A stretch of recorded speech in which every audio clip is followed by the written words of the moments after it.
Sebelum kita baca firman, kita mendengarkan lagu bahwa Allah berkuasa menentukan segala perkara.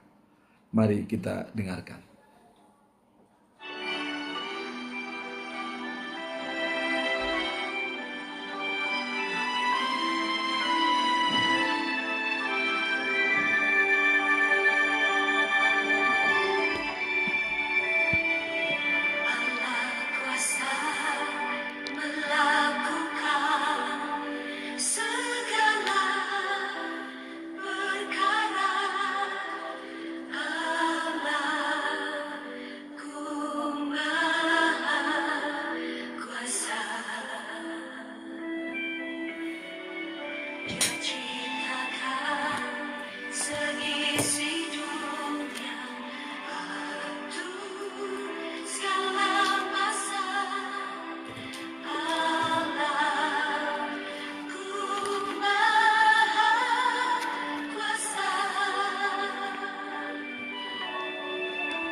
Terima kasih kepada teman-teman yang sudah bergabung ya. Namun kita belum menaikkan untuk naik ke atas untuk live ya. Karena kita menyampaikan dulu firman Tuhan supaya bisa fokus ya. Nanti ada interaktif di akhir sesi, nanti bisa kita interaktif untuk membahas bagaimana firman Tuhan yang kita sampaikan. Demikian Bapak dan Ibu-ibu, dan mohon maaf apabila belum saya masukkan dalam room ya, nanti ada waktunya.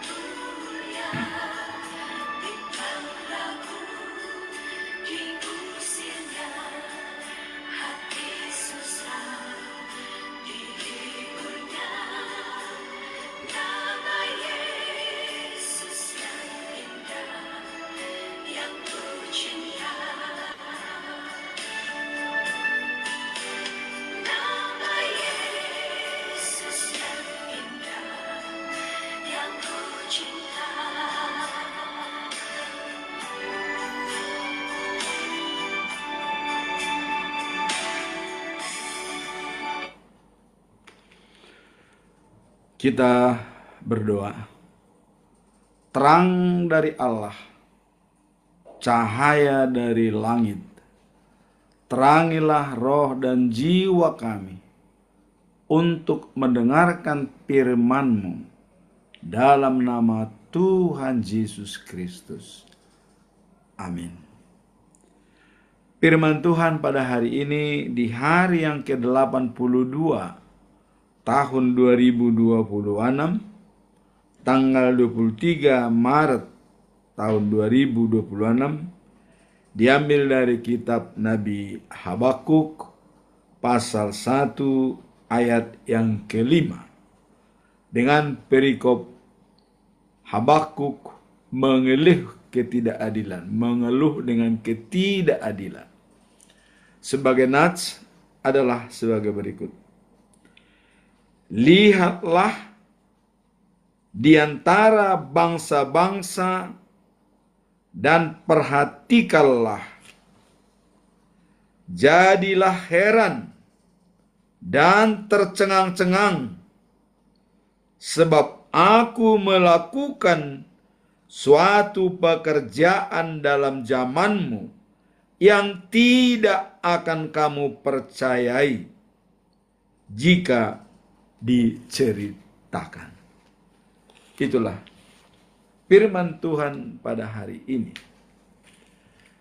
Sebelum kita masuk dalam firman Tuhan pada hari ini, kita tetap menyampaikan pedoman kita selama bulan Maret tahun 2026. Ini harus kita ulang-ulang. Dan sesuai dengan ajaran daripada Aristoteles mengatakan bahwa perbuatan kita bukan kekuatan kita. Tetapi apa yang kita lakukan berulang-ulang, itulah kekuatan kita. Maka selama bulan Maret tahun 2026, pedoman kita ini selalu kita sampaikan. Apa isi pedoman kita selama bulan Maret? Kejadian pasal 18 ayat 19. Dan sebagai topiknya adalah orang yang mencari Allah adalah anak Tuhan yang rendah hati dan menjalankan dan hidup dalam kasih, keadilan, dan kebenaran. Ayat ini ditujukan kepada Abraham pada saat dia sudah mau pergi ke Kanaan yang diperintahkan oleh Tuhan dari Ur Kasdim, dari Haran tempat ayahnya, karena ayahnya menyembah berhala. Dan ini Allah menekankan kepada Abraham supaya membimbing dan mendidik anak-anaknya dan keturunannya supaya berjalan sesuai kehendak Allah dan menjalankan karakter Allah, kasih, keadilan, dan kebenaran. Allah berfirman, jika hal itu kau lakukan dengan baik, ini kata-kata Allah kepada Abraham, maka perjanjianku akan kupenuhi kepadamu. Janji yang sudah ditulis akan kupenuhi kepadamu. Apa janji Allah kepada Abraham? Silakan kita buka Kejadian pasal 12 ayat 2 sampai dengan yang kelima. Ada 7 janji Allah.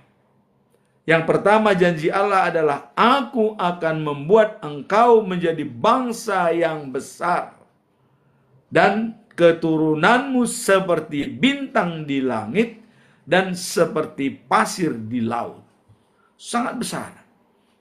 Siapa keturunan Abraham dan anak-anaknya menurut teologis daripada Alkitab? Yang menjalankan karakter Allah, kasih, kebenaran, dan keadilan. Itulah yang disebut yang layak menjadi anak-anak Allah. Apakah bangsa Israel? Apakah bangsa-bangsa di dunia? Semua yang menjalankan karakter Allah adalah anak-anak Allah. Janji yang kedua, dan memang pada waktu itu kepada Abraham, ansih kepada bangsa Israel, ya. Nah, janji yang kedua dikatakan, aku akan memberkati engkau. Allah akan memberkatinya. Nah, kemudian yang ketiga janji itu adalah, aku akan membuat engkau menjadi bangsa yang terkenal, termasyhur di seluruh dunia. Kita sudah tahu, mulai sejak saya kecil sampai sekarang sudah umur 70 tahun, Israel tidak pernah luput dari perguncingan daripada semua umat di dunia ini. Coba kita, tidak pernah luput dari sejak tahun 1948. Jadi Allah mengatakan, kau akan menjadi bangsa yang masyhur dan terkenal. Itulah poin yang ketiga.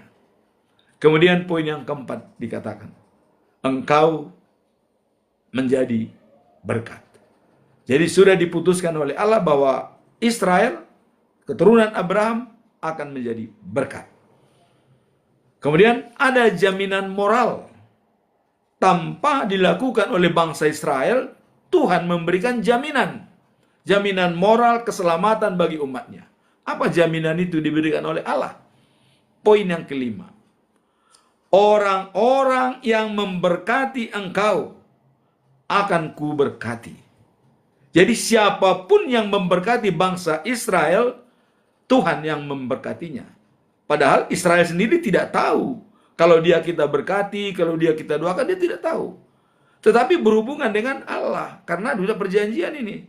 Apa yang sudah ditulis oleh Allah itu tidak bisa dicabut. Jadi barang siapa memberkati bangsa Israel, atau yang menjalankan karakter Allah, dia akan diberkati oleh Allah.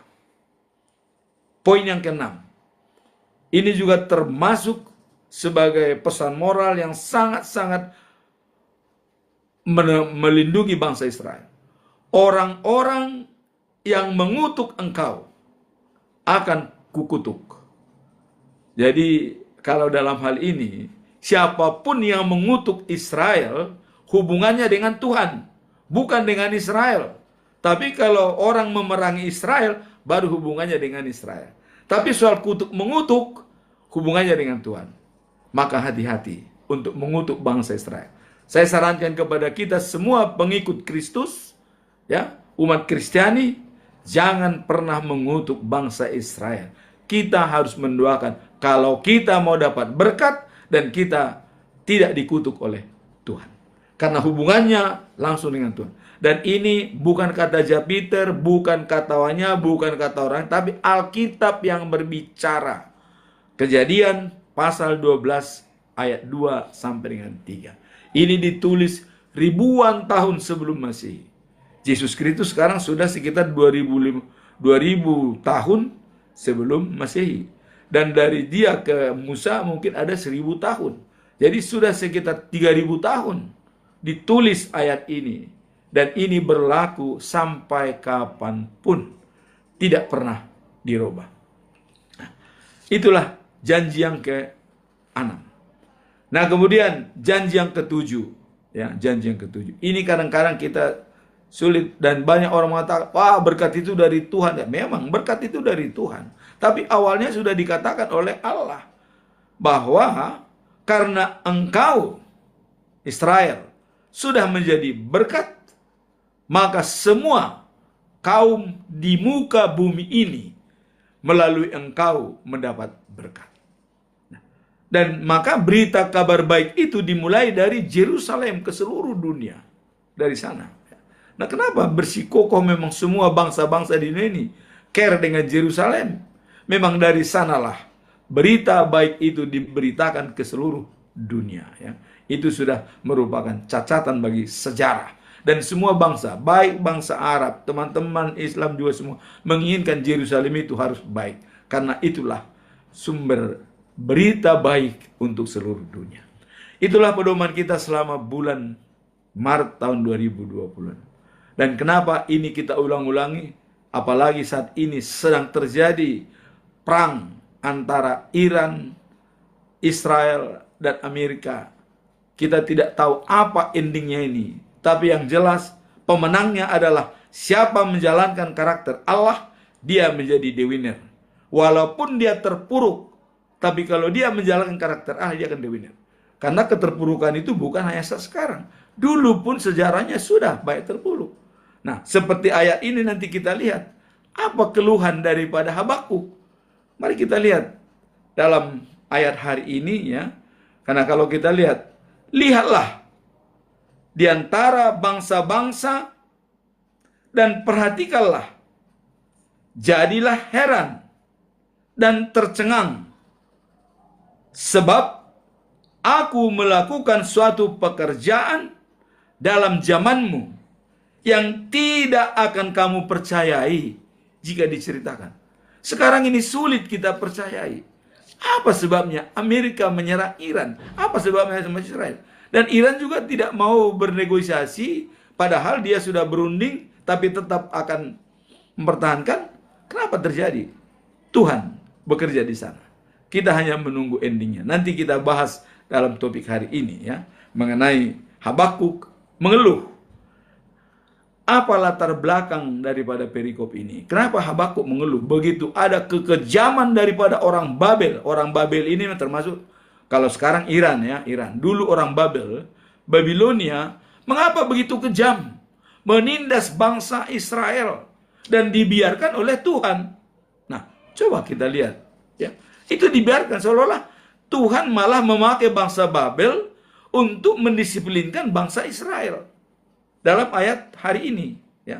Nah, sekarang latar belakangnya, jawaban Allah atas keluhan Nabi Habakuk mengenai kejahatan, ketidakadilan, dan kekerasan yang merajalela di Yehuda. Jadi di bangsa Israel itu ada kejahatan yang merajalela di Yehuda. Dan merajalela itu orang mereka menyembah berhala ya. Dan itu semua mereka seenaknya berbuat mesum, berbuat asusila ya, dan menindas orang yang miskin. Ya contoh, seperti Nabot itu menghabisi kebun, seperti Raja Ahab mengambil kebun anggur Nabot ya, tanpa persetujuan daripada Nabot, bahkan dia meninggal. Direbut begitu saja oleh Isabella. Ya, diambil. Jadi kekejaman itu terjadi di Yehuda. Dan itu dilihat oleh Habakuk. Tapi mengapa? Mengapa Allah memakai orang yang kafir pada waktu itu, dikatakan bangsa Babel, untuk ya menyerang bangsa Israel? Kasdim. Nah, mari kita lihat di sini nanti latar belakang daripada perikop ini. Nah, Allah mengatakan akan melakukan tindakan ya luar biasa, membangkitkan bangsa Kasdim atau Babilonia, saat ini Iran ya, yang kejam sebagai alat hukumannya yang akan membuat Habakuk tercengang, Nabi tercengang, dan sulit mempercayainya. Sulit mempercayai Habakuk. Kenapa Allah memakai Kasdim, Babilonia, menghukum bangsa Israel atas kekejaman mereka? Ini sulit untuk dipercaya. Dari akal logika juga sulit. Sama dengan peperangan saat ini, mungkin kita dengan logika sehat sulit kita. Kenapa begitu gigih Amerika menyerang, Israel menyerang, dan Iran juga tetap bertahan melawan? Sulit diprediksi. Dan ini sudah dikatakan Habakuk, dia tidak mengerti apa rencana Tuhan. Kok bisa Tuhan menghukum bangsa Israel yang penuh kekejaman, penuh penindasan, dan penuh dengan penyembahan berhala? Kok yang menghukum bahkan orang kafir pada saat itu, orang Kasdim, yaitu Babilonia, saat ini adalah orang Iran, menghukum Israel. Ini yang tidak masuk akal di dalam perikop ini dari Nabi Habakuk. Nah, sekarang dengan sulit mempercayainya, kita lihat dalam 3 perspektif latar belakang, supaya kita bisa juga tidak bingung apa rencana Tuhan tentang hal itu. Ya. Perspektif pertama adalah situasi Yehuda. Ini kita lihat dulu situasi Yehuda. Bagaimana situasi di Yehuda? Ya. Pada akhir abad ke-7 sebelum Masehi, kerajaan Yehuda berada dalam kondisi amoral dan spiritual yang hancur. Ada kehancuran moral dan spiritual di Yehuda. Dan itu ada contoh-contoh seperti Nabi Zedekia ya, waktu diperingatkan oleh Yeremia. Dan Zedekia Allah sudah berpesan, jangan lawan Babel kalau kau mau hidup. Disampaikan oleh Nabi Yeremia. Tapi Zedekia mengatakan, apa kata dunia? Saya raja yang kuat. Nah, dia tidak, karena hanya pesan daripada Yeremia sebagai nabi, dia tidak menghiraukan. Apa kamu? Apa kata dunia? Saya kuat. Babel bisa saya serang. Dia mau berperang melawan Iran, Raja Babel ya. Dan saat ini Iran mau dia berperang. Nah, karena dikatakan apa kata dunia? nanti orang-orang yang sudah dibuang di Babel dari kerajaan Yehuda, mereka melecehkan saya, kata Nabi, kata Sedekia, Raja Sedekia. Mereka melecehkan saya, menghina saya. Oh, kok dia yang membelot itu nanti akan mencaci maki saya, katanya. Wah, enggak, saya tak main. Dan itu sudah diingatkan oleh Allah. Sedekia, katakan, Jeremia, kata Allah, katakan kepada Sedekia, itu tidak akan terjadi. Sudah dikatakan Allah, tidak akan terjadi. Tapi saking bandelnya Sedekia, tidak menerima pesan Allah. Ya, Allah murka. Allah murka. Akhirnya apa yang terjadi?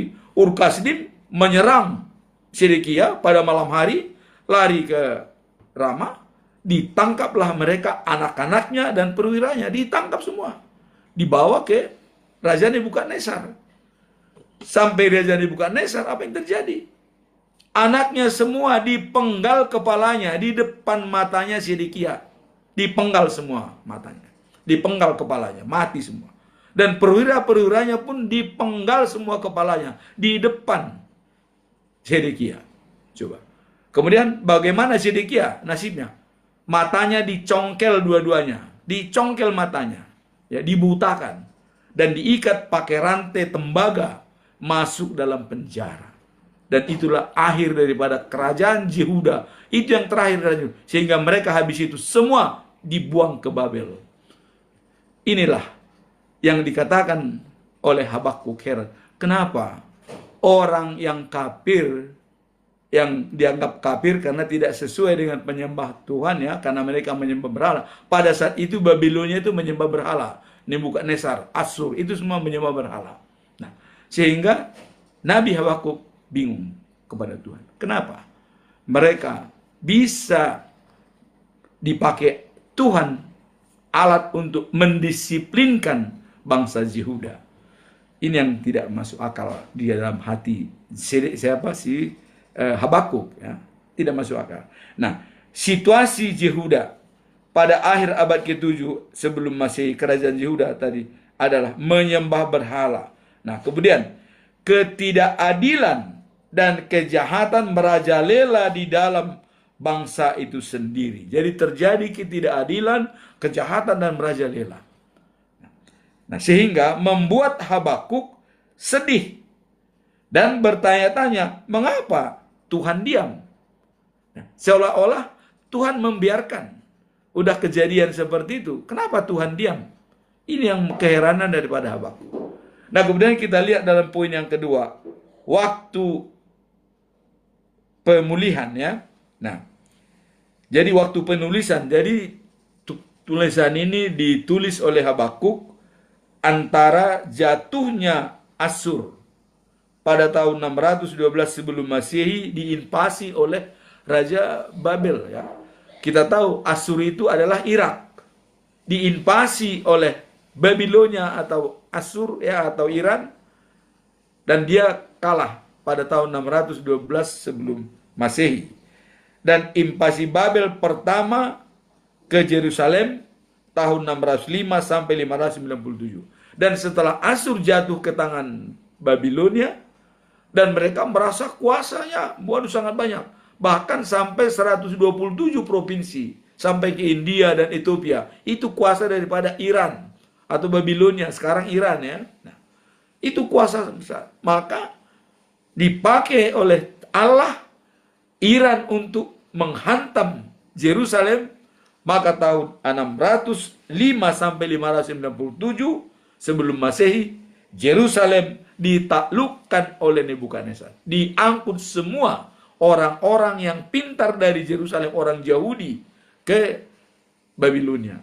Tinggal orang yang tidak ada artinya di Yerusalem, ya. Orang yang boleh dikatakan, maaf kata, yang mungkin termasuk paling yang bodoh dan paling miskin. Tapi yang ahli-ahli perang, ahli-ahli bintang, semua itu diangkut ke Babilonia. Dan Asyur pun itu pernah melawan daripada Israel Utara, yaitu keturunan daripada 11 keturunan Yakub. Nah, kalau Yehuda ini memang di dalam Israel di selatan, ya. Itu. Nah, jadi dengan adanya situasi ini seolah-olah Tuhan diam. Ini yang nambah Habakuk ini heran. Kenapa bisa Tuhan diam melihat kejahatan dan keberingasan daripada orang-orang di Yehuda dan memakai Kasdim atau Babel untuk menekan Israel. Jadi waktu penulisan ini jelas. Kemudian yang ketiga, apa jawaban Allah? Jawaban Allah itulah pada ayat hari ini, ya. Dikatakan Tuhan menjawab keluhan Habakuk dengan rencana yang mengejutkan. Jadi rencana Tuhan sangat mengejutkan untuk menjawab Habakuk. Dia bilang begini, ia memakai bangsa Babel yang kafir dan bengis untuk menghukum Yehuda yang berdosa. Coba kita lihat. Jadi bukan Allah yang langsung menghukum Yehuda yang berdosa, tapi dipakai orang kafir. Itulah yang tidak masuk akal di dalam benak daripada Nabi Habakuk. Mengapa Tuhan seperti ini? Kok memakai orang kafir untuk menghukum bangsanya, bangsa Yehuda yang penuh dosa itu? Jadi disinilah kadang-kadang kita memang sulit melihat, terutama perang sekarang, ya. Apa sih tujuan daripada Amerika? Apa tujuan Israel? Apa tujuan Iran? Padahal mereka sebelumnya sudah mau berunding. Tapi di situ ada rencana mulia dari Tuhan. Kita tahu bahwa di situ Tuhan hadir dalam peristiwa itu. Mau dibom tel api, mau dihancurkan Israel, Tuhan melihat. Mau dihancurkan Iran, mau dihancurkan semua fasilitas Amerika, Tuhan hadir di situ. Dan kita tidak boleh panik, tidak menghakimi. Biarkanlah rencana Tuhan itu berjalan dan mengalir. Nanti endingnya indah pada waktunya. Nah, jadi di sini sudah kejadian dengan keheranan Habakuk membiarkan Allah menghukum Yehuda dengan memakai tangan orang kafir, yaitu orang Babilonia atau saat ini adalah Iran, menghukum bangsa Israel. Nah, kemudian poin yang keempat, apa reaksi Habakuk? Setelah melihat itu, kejadian seperti itu dipakai oleh Allah bangsa kafir untuk menghukum bangsa Israel, apa reaksi Habakuk? Nah, nubuatan ini menimbulkan kebingungan kedua bagi Habakuk. Jadi ini adalah merupakan kebingungan bagi Habakuk. Karena ia tidak mengerti mengapa Allah yang kudus memakai bangsa yang lebih jahat untuk menghukum bangsanya sendiri. Jadi kenapa Tuhan itu memakai orang kafir untuk menghukum Israel pada saat itu? Ini heran Habakuk. Inilah reaksi Habakuk. Tapi secara ringkas dikatakan, ayat ini menekankan kedaulatan Allah dalam sejarah, bahkan ketika rencananya tidak masuk akal lagi manusia, seperti Nabi Habakuk. Nggak masuk akal, tidak masuk. Tapi kita lihat akhirnya, endingnya bagaimana. Bahkan Raja Kores yang notabene di Iran memerintahkan bangsa Israel untuk kembali ke kampung halamannya. Jadi Zionis pertama itu adalah Raja Kores dari Iran, di kerajaan Iran, memerintahkan bangsa Israel untuk pulang ke kampung halamannya, bangun bait sucimu, bangun jemaatmu, dan kamu semua bertahan di sana. Kembalikan semua harta yang pernah dibangun Raja Salomo, mangkok emas, sambung emas, peralatan daripada bait suci di Yerusalem yang sudah disimpan di kuil-kuil di Babilonia, di tempat-tempat penyembahan berhala, kembalikan semua. Itulah secara singkat dalam perikop. Dikembalikan semua, kembalikan. Jadi secara singkat memang ayat ini adalah menekankan kedaulatan Allah dalam sejarah. Jadi dalam setiap sejarah yang berlaku saat ini dan kapanpun, kedaulatan Tuhan yang utama itu pasti terjadi. walaupun tidak masuk akal manusia lagi, seperti Nabi Habakuk. Nah, sekarang apa tujuan utama daripada perikop ini? Nah, mari kita lihat. Ya. Tujuan utama adalah untuk menjawab keluhan Habakuk, yaitu mengenai ketidakadilan dan kejahatan di Yehuda, dengan mengatakan bahwa Allah sedang bertindak dengan cara yang mengejutkan, tidak terduga, di saat sulit dipercaya. Jadi di saat-saat seperti ini memang sulit dipercaya Allah bertindak, memakai orang kafir untuk menghukum bangsa Yehuda.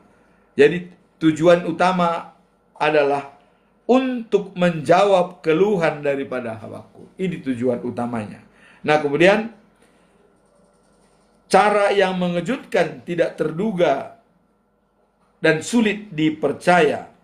Jadi kalau hal ini ya, dengan fokus utama adalah mengungkap rencana penghakiman, tujuan ya, seperti fisiknya adalah memberitahukan bahwa Tuhan ya membangkitkan bangsa Babel yang garang sebagai alat disiplin ilahi.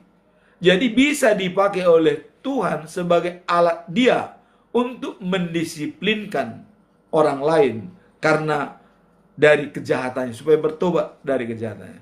Jadi artinya seolah-olah Allah memakai orang kafir, yaitu bangsa Babel, untuk mendisiplinkan bangsanya sendiri, pilihannya sendiri, bangsa Yehuda yang sudah melakukan kejahatan. Ini adalah rencana ilahi, sulit dipercaya dan masih bertanya-tanya dalam hati kita. Tapi semuanya indah pada waktunya. Nah, kemudian secara singkat kita lihat dalam Habakuk 1 ayat 5, bertujuan untuk menuntut perhatian Habakuk terhadap sebuah tindakan Allah yang mengejutkan, yang akan mengubah situasi Yehuda secara drastis. Jadi ada memang tujuan Allah untuk mengubah bangsa Yehuda secara drastis, maka memakai bangsa lain yang kafir ya, yang memang benar-benar di luar daripada ekspektasi dan prediksi daripada Nabi Habakuk. Tapi setelah akhirnya kita lihat nanti pada penerapannya, semua adalah indah pada waktunya. Nah, kemudian setelah kita melihat latar belakang dan tujuan, apa pesan moral yang bisa kita lihat dari kejadian ini? Ya. Nah, pesan moral daripada Habakuk pasal 1 ayat 5 adalah tentang kedaulatan Allah. Nah, ini kita lihat. Jadi kedaulatan Allah dalam sejarah dan perintah untuk percaya meskipun tidak mengerti cara kerjanya. Jadi walaupun kita tidak mengerti cara kerjanya Allah, kita diminta untuk mengimani. Ya seperti sekarang, coba. Peran Iran, Amerika, Israel, apa sih ending daripada masalah ini? Kok bisa mengorbankan segalanya? Habis uang, triliunan. Kayaknya kita melihat kayaknya cuma-cuma semua. Tapi itulah kadang-kadang kita tidak mengerti apa di baliknya ini. Karena mereka juga berdoa kepada Tuhan. Amerika berdoa kepada Tuhan. Israel sebagai bangsa pilihan juga berdoa kepada Tuhan. Iran juga berdoa kepada Tuhan. Nah, sekarang seolah-olah diadu dari Tuhan mana yang menang. Kira-kira begitu ya. Nah, itu kalau menurut kita. Maka kita bingung untuk menilai ini. Karena itu rencana Tuhan. Mereka punya Tuhan semua. Dan berdoa. Nah, kalau kita lihat dalam zaman waktu Nabi Elia, ya, mengumpulkan Nabi Baal 450 orang. Coba, bertanding. Dan Elia sendirian. Ditantanglah Nabi Baal ini. Oke.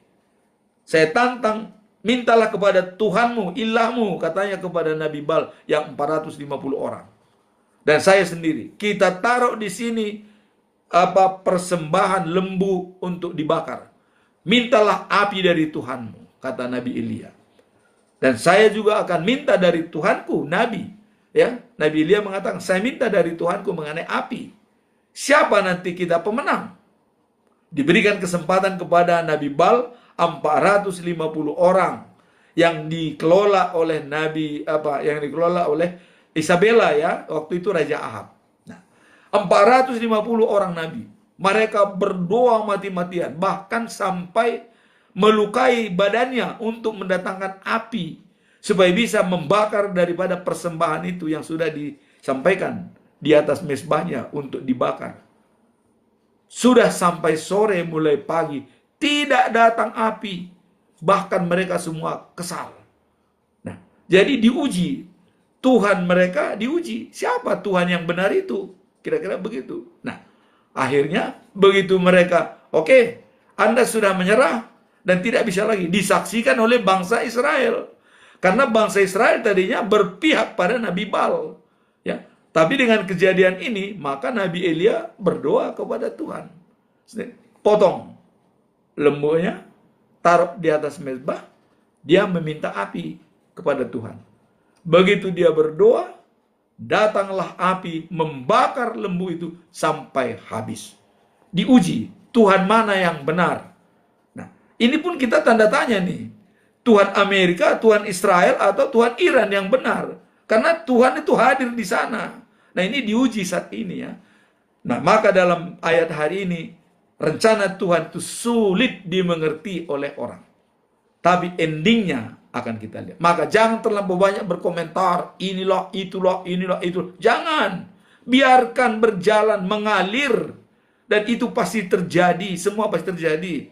Dan kalau tidak ada ikut bangsa-bangsa lain, biarkan, itu hak. Biarkan mereka di sana. Karena mereka sudah memulai, ya. Kau yang mulai, kau yang mengakhiri. Israel, Amerika, Iran, ya, mereka yang memulai, ya silakan mereka yang mengakhiri. Nah, itu kalau menurut pandangan saya, ya. Kita jangan terlalu banyak menimbulkan dosa, berkomentar, pasang salah. Karena Tuhan juga melihat pikiran kita. Kamu jangan sampai salah penilaian apa yang sedang berjalan. Udah, kita biarkanlah kehendakmu lah yang jadi. Kita serahkan kepada Tuhan, kehendakmu yang jadi. Seperti Nabi Elia dan Nabi-Nabi Bal, 450 orang tidak bisa memanggil api. Akhirnya semua bangsa Israel membunuh Nabi-Nabi Bal yang 450 orang. Dibunuh semua. Dibunuh. Dan mereka, kaulah Allah yang akan kami sembah. Dan Elia, mulailah dia di sana memberikan pengarahan kepada bangsa Israel. Nah, itulah. Jadi saat ini pun kita seolah-olah diuji. Tuhannya Amerika, Tuhannya Israel, dan Tuhannya Iran. Siapa yang benar? Mereka sama-sama berdoa. Waktu membawa bom, ditulis mungkin di bom ini, ya, ditulis itu, silahkan. Sudah. Nah, mari kita melihat semua akan mengalir. Terutama dalam ayat hari ini bahwa rencana Tuhan itu jauh lebih baik daripada apa yang dipikirkan oleh manusia. Jadi Habakuk, ya, menanyakan, mengajarkan kita untuk tidak panik. Jadi di sini, ya, pesan moralnya mengajarnya supaya kita tidak panik dalam situasi ini. Kita lihat di luar daripada ekspektasi. Masa Allah memakai orang kafir untuk menegur bangsanya yang dipilihan dia? Kan sulit diterima akal, tidak bisa. Nah, disinilah dikatakan Habakuk, ya. Habakuk mengajarkan kita untuk tidak panik saat dunia tampaknya jahat atau ketika rencana hidup kita berantakan. Ya, kita dipanggil untuk tetap beriman, melihat dan memperhatikan bahwa Allah sedang bekerja dengan cara yang tak terduga untuk mendatangkan kebaikan bagi keadilan. Jadi sekarang Allah bekerja di Timur Tengah untuk mendatangkan apa yang terbaik nantinya. Allah bekerja. Biarkanlah itu mengalir, karena mereka sudah memulai, berani berbuat, berani bertanggung jawab. Mau babak belur juga Israel, silakan. Mau babak belur juga Amerika, silakan. Karena itu pilihan. Everybody freedom to choice. Semua orang berhak untuk mengambil pilihan. Dan semua orang responsibility to his choice. Bertanggung jawab atas pilihan. Kalau pilihannya itu perang, ya udah. Allah tinggal melihat ya siapa yang menjalankan karakter Allah dalam ketiga bangsa ini, dialah pemenang. Itulah kira-kira pesan moral daripada perikop ini, dan termasuk yang terjadi di Timur Tengah. Sekarang kita masuk dalam kesimpulan. Bagaimana penerapan ini dalam kehidupan kita sehari-hari. Melihat ketidakadilan yang dibuat oleh Tuhan dan kekecewaan daripada Habakuk, orang kafir, adalah mendisiplinkan orang umat pilihan Allah. Mengapa Allah berbuat seperti itu? Sulit dimengerti oleh akal sehat. Tapi rencana Tuhan jauh lebih baik daripada kita. Karena dikatakan bahwa pikiranmu bukan pikiranku, rencanamu bukan rencanaku. Dan semua rencanaku adalah untuk kebaikan. Jadi apapun dilakukan oleh Tuhan itu untuk kebaikan. Sekarang bagaimana penerapannya dalam kehidupan sehari-hari? Nah, mengajarkan untuk mempercayai kedaulatan Allah yang bekerja dengan cara tak terduga, bahkan melalui situasi sulit yang tidak bisa kita percaya, untuk mendisiplinkan atau menyatakan kehendaknya. Apakah ini juga untuk mendisiplinkan dunia dengan adanya kejadian di Timur Tengah? Kita serahkan kepada Allah. Dia berkuasa. Dia bisa menstop perang, bisa. Dia punya kuasa. Tapi kenapa dibiarkan mereka berperang? Mari kita, ada rencana di balik itu. Maka saya katakan ya, saya katakan dalam minggu lalu, dalam Yesaya pasal 19 ayat 24 sampai dengan 25, apa yang dikatakan oleh Tuhan Allah? Ya, secara jelas mengatakan, Mesir umatku, Irak atau Asyur ciptaanku, Israel pilihanku. Ketiganya bangsa ini kuberkati. Itu sudah dijanjikan oleh Tuhan. Jadi diberkati Tuhan. Irak diberkati, Mesir diberkati, Israel diberkati. Maka sekarang ini jalan dari Israel ke Mesir ke Irak itu sudah bebas. Nah, apakah ini mau dijadikan dengan Iran pun akan bebas jalan di Timur Tengah itu secara damai? Kita lihat. Wait and see. Kita tunggu, ya, kita tunggu. Nah, karena Allah sudah mengatakan itu, Mesir umatnya, Asyur atau Irak ciptaannya, Israel pilihannya. Ketiganya ku berkati. Nah, kita juga melihat Mesir dengan Israel sudah berjanji dengan perjanjian Camp David tahun 78, ditangani tahun 79, ya. Sudah. Nah, kemudian Irak juga sudah, karena itu ciptaan Tuhan, ya sudah berdamai dengan Israel, berdamai dengan Amerika, berdamai dengan negara-negara tetangga. Ya. Nah, sekarang tinggal Iran, karena Iran inilah yang dulu mengangkut orang Asyur ke kampungnya dan menaklukkan Asyur, ya, sejarahnya. Nah, apakah ini saat akhir untuk mendamaikan dunia? Ya, kita tunggulah episode berikutnya ya. Jadi perang sekarang ini semacam episode ini. Kalau saya melihat ya. Karena Tuhan hadir di sana. Israel juga berdoa kepada Tuhan. Amerika juga berdoa kepada Tuhan. Iran juga berdoa kepada Tuhan. Nah, terus Tuhan mana yang murka? Ya, makanya Tuhan hanya satu. Nah, maka di sini biarlah kedaulatan Tuhan akan diwujudkan di dalam dunia ini. Nah, inilah penerapannya. Jadi, kita harus percaya bahwa kedaulatan Tuhan itu akan ditetapkan walaupun tak terduga oleh kita. Nah, ini mengajak umat percaya untuk melihat ya dan melampaui keadaan fisik, tetapi beriman saat jawaban doa belum terlihat, ya, dan yakin akan keadilan Tuhan. Walaupun kita lihat, belum terlihat jawaban doa kita, keadilan itu belum tercipta, kita tetap beriman kepadanya. Segalanya indah pada waktunya. Sekarang kita masuk dalam poin-poin yang harus kita perhatikan dalam perikop ini, ya. Apa poin-poin yang bisa kita manfaatkan dalam situasi ini? Poin pertama adalah percaya pada rencana Allah yang tak terduga. Termasuk perang di Iran, Amerika, dan Israel. Tak terduga. Siapa yang menduga ini? Bisa mengerahkan angkatan perang begitu besar semua dan menutup Selat Hormuz untuk perdagangan dunia. Tidak terduga. Ini tidak terduga, ya. Nah, jadi percaya pada rencana Allah yang tak terduga. Kalau saya melihat itu semua pasti ada rencana Tuhan. Bisa dibuat dunia ini goyang demi tujuan daripada Allah. Jadi tujuan Allah nanti yang murni, yang keluar. Pada akhirnya itulah yang benar.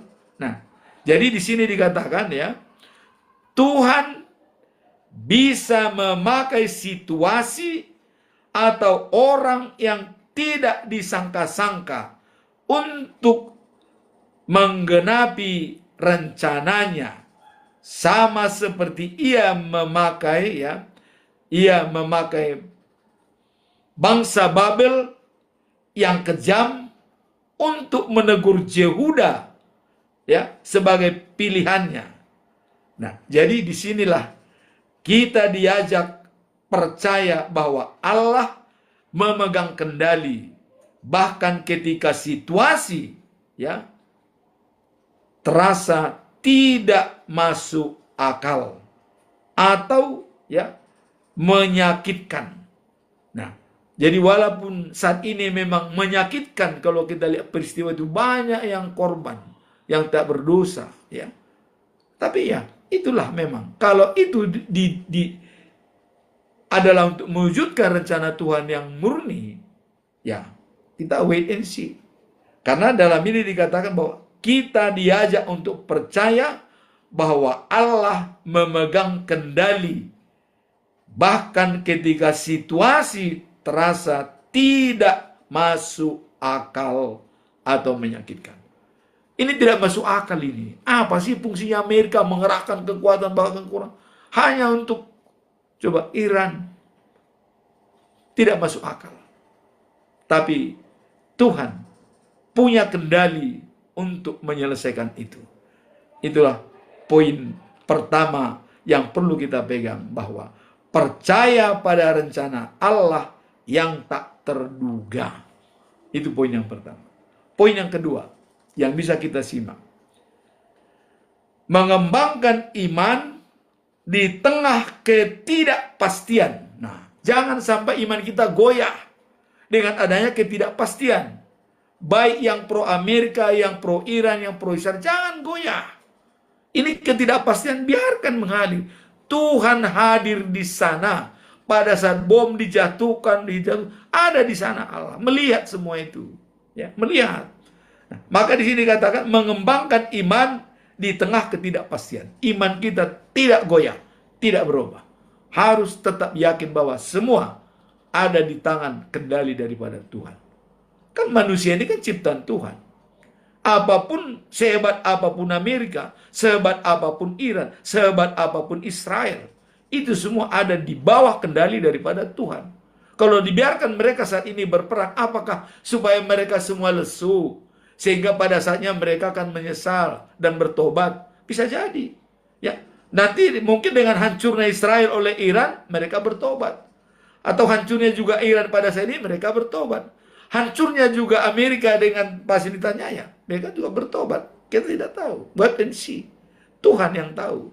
Tapi rencana Tuhan, kedaulatan Tuhan pasti ditegakkan.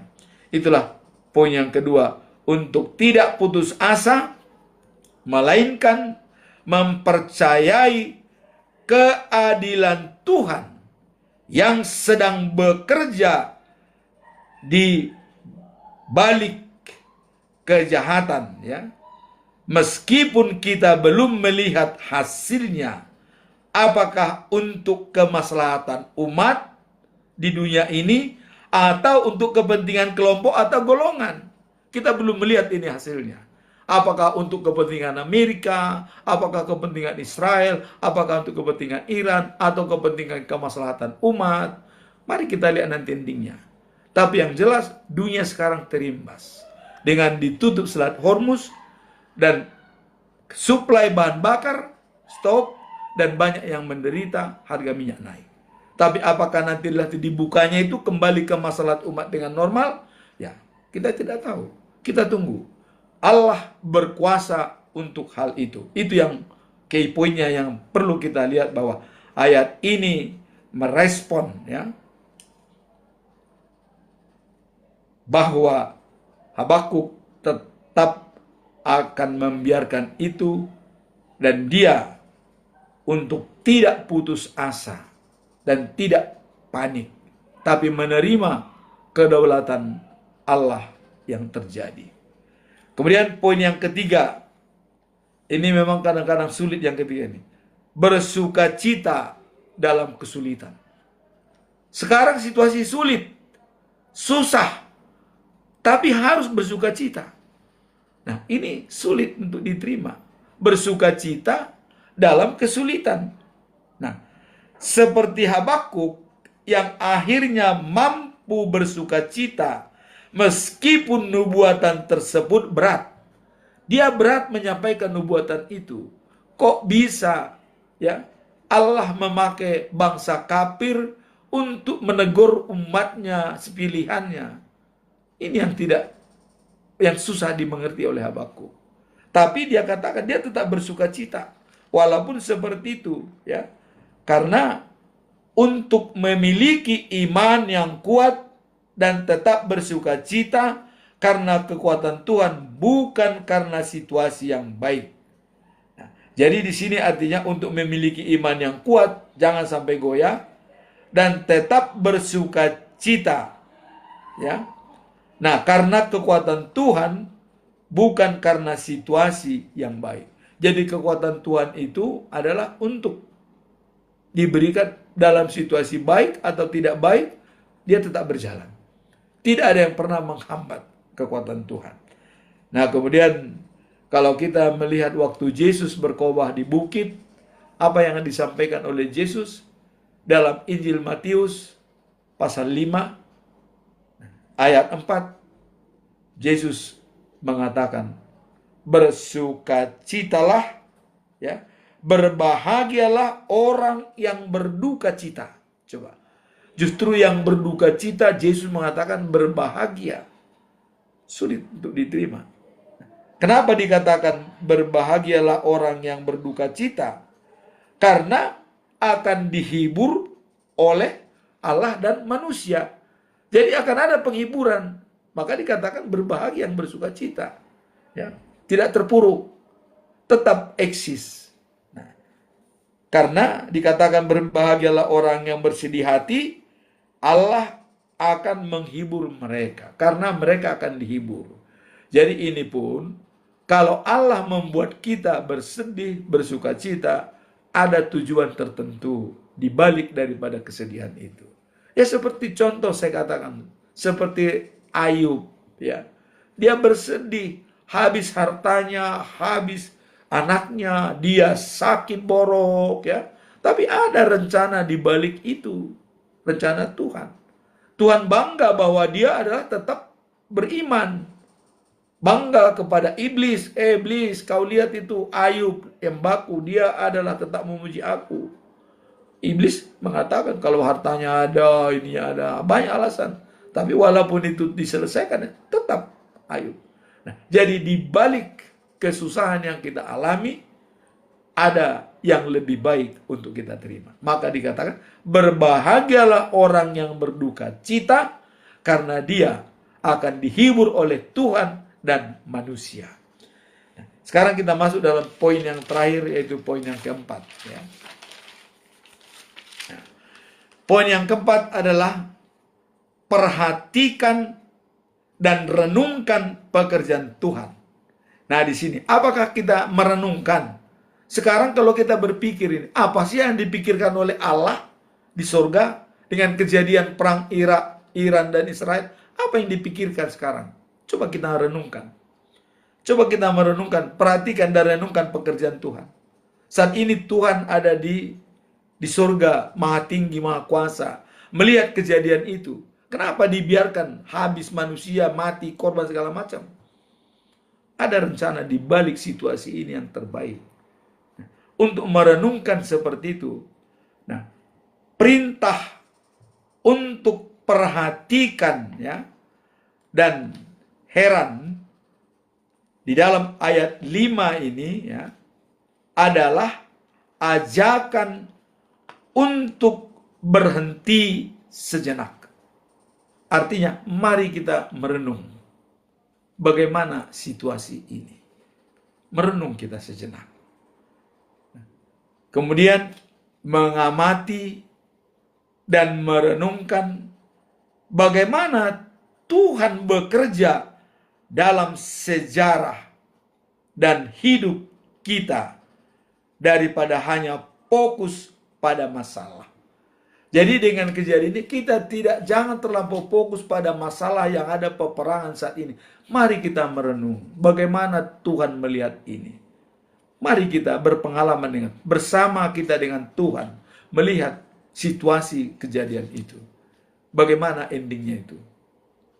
Kita bisa sebagai penonton karena kita tidak bisa berbuat apa-apa.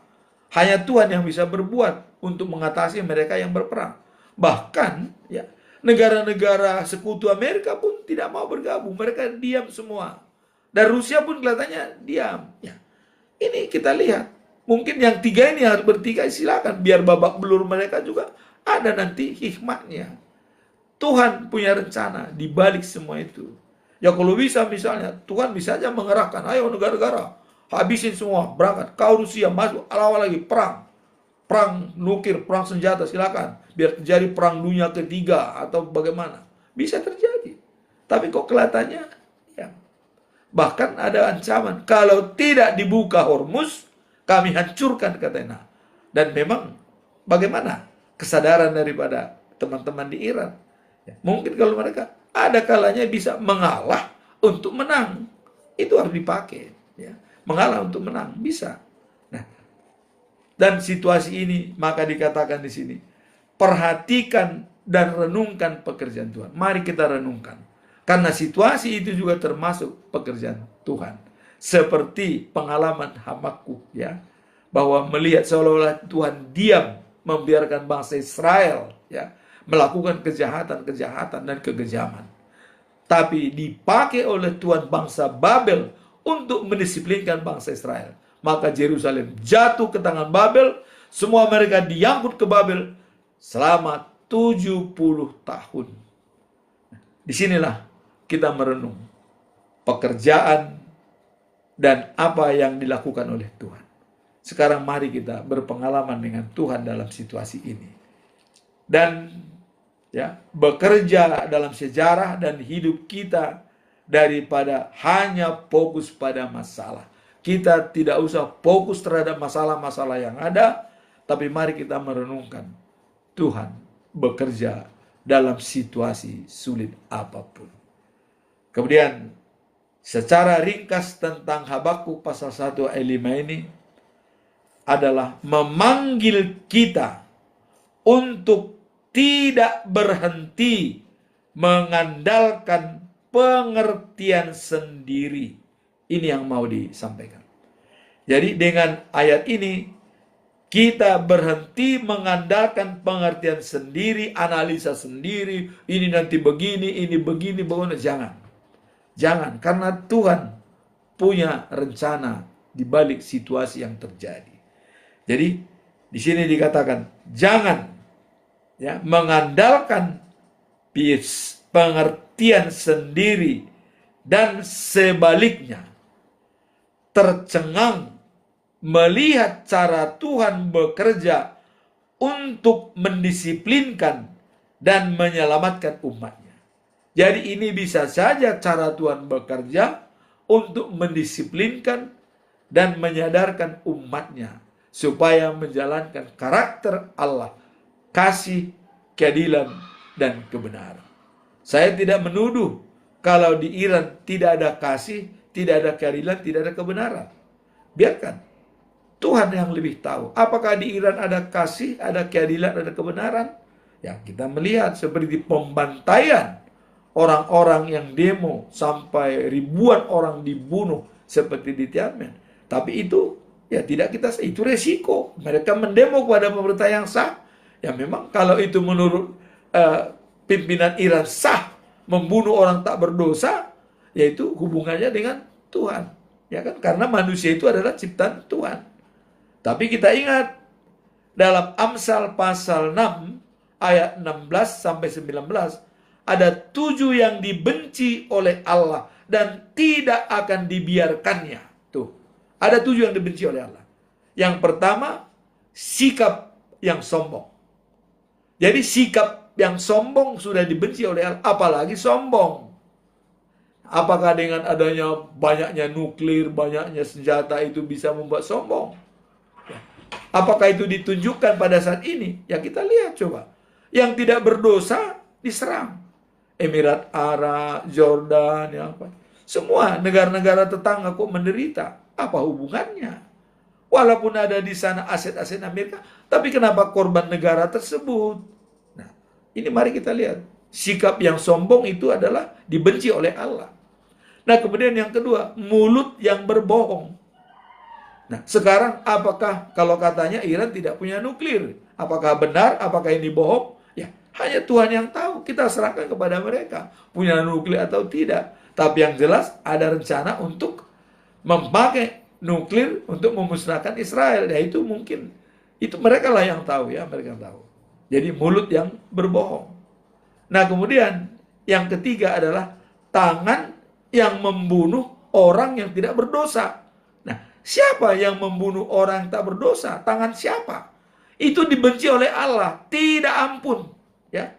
Nah, jadi kalau terjadi di Iran membunuh orang tak berdosa, ya mereka lah mempertanggungjawabkan. Ya kan? Karena hubungannya dengan Tuhan. Karena ini dibenci oleh Tuhan. Nah kemudian dikatakan yang keempat adalah otak yang merencanakan kejahatan. Jadi kalau ada otak merencanakan kejahatan, itu dibenci oleh Tuhan. Nah kalau kita lihat memang di sana ya kan Hamas, Hizbullah itu kan dibiayai oleh Iran katanya sebagai Nah dulu juga pernah ada ISIS kan. Tapi itu terlepas semua. Tapi yang jelas otak yang merencanakan kejahatan itu dibenci oleh Allah. Nah itu. Nah kemudian dikatakan yang kelima adalah kaki yang bergegas menuju kejahatan. Itu juga dibenci oleh Allah. Jadi kalau ada kaki yang selalu rajin menuju kejahatan, dia dibenci oleh Allah. Nah kemudian dikatakan, ya saksi yang keenam, saksi yang terus-menerus berdusta. Ya, ini dicontohkan oleh yang diciptakan oleh Isabella waktu menghakimi Nabot, dipanggil saksi supaya berdusta, sehingga dengan adanya 2 saksi yang diciptakan itu, Nabot dihukum mati. Itu dibenci oleh Tuhan. Hukumannya apa? Allah mengatakan, Raja Ahab dan Isabella, kamu akan mati dan mayatmu dijilatin oleh anjing. Coba. Dan Isabella, kamu juga sama di Yesreel akan dijilati oleh anjing dan bahkan tidak dikenal mayatmu. Buktinya hanya tengkorak, dagingnya habis dimakan anjing, tinggal kaki dan telapak tangan Isabella, ya kan? Nah, jadi orang yang selalu bersaksi dusta, Allah tidak senang. Itu dibenci. Nah kemudian ini poin 7 ini yang memang susah dianalisa. Orang yang membuat permusuhan di antara saudara. Nah, jangan sampai ada itikat daripada Israel atau Amerika membuat bangsa Iran bermusuhan. Jangan. Jangan sama pro kontra. Biarkan. Karena itu dibenci oleh Tuhan. Nah, itulah kalau dari segi Alkitab. Kalau dari segi politik, kita tidak sampaikan dalam hal ini. Jadi saya hanya meninjau dari segi Alkitab dan kebenaran firman Tuhan. Nah, itulah yang dikatakan dalam poin yang keempat tadi. Perhatikan dan renungkan pekerjaan Tuhan. Mari kita berenung dalam apa yang dikerjakan oleh Tuhan saat ini, melihat peperangan yang ada di Timur Tengah, Tuhan pasti bekerja. Ya. Dan itu adalah wewenang dan kedaulatan Tuhan. Tuhan berdaulat atas menghentikan peperangan yang ada di Timur Tengah. Manusia tidak ada, hanya cuap-cuap, hanya komen, hanya berita hoak. Tapi Tuhan berdaulat dan punya otoritas untuk melihat kejadian di Timur Tengah. Itu yang mau saya sampaikan.